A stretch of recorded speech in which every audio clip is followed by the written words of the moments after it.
Jag drivs av att utveckla min tekniska kompetens och att få grotta ner mig i tekniken och bli riktigt bra på det jag gör. Och jag inspireras mycket av mer seniora kollegor som jag kan lära mig mycket av. För att jag ska utvecklas så bra som möjligt i jobbet så vill jag delvis ha en viss typ av frihet, men även känna självklart trygghet i de som är runt omkring mig. Att det finns den här möjligheten att testa och att kunna misslyckas ibland också. Även om det inte blir så ofta så blir det ju mycket bättre när man vet att man kanske kan pusha sig lite längre för att men det finns ett skyddsnät runt omkring som tar emot den. Men också att man tillsammans ofta kommer på lösningar på det vi behöver bygga. Ja, det är klart det finns en teamanda här på Knowit och jag tror att den baseras på vårt motto. Att vi är skapare av en human och hållbar framtid och det skapar en osynlig band mellan oss alla. Där jag kan göra skillnad för kunden och samhället så är det främst i min roll där jag kan vara spindeln i nätet. Där jag kan koppla samman parter som inte har pratat med varandra tidigare.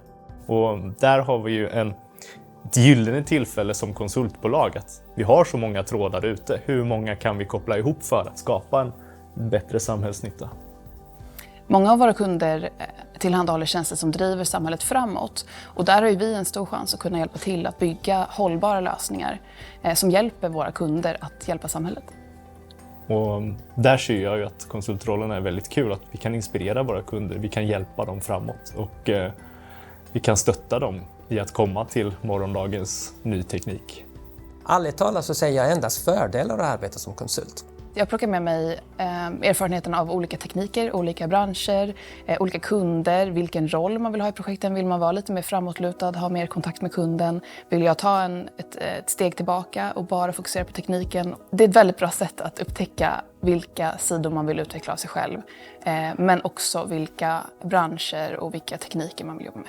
Om du själv känner att du har någonting unikt, då ska du självklart jobba på Knowit. För att när jag vill sätta ihop team så vill jag ju oftast ha olika personer med olika unika egenskaper. Det som gör mig riktigt glad att gå till jobbet är först och främst mina kollegor.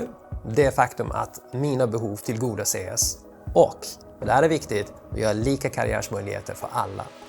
Att få både inrikta sig på den här tekniska kompetensen och att fördjupa den så mycket jag kan och att få göra skillnad på ett positivt sätt i samhället, det är oslagbart.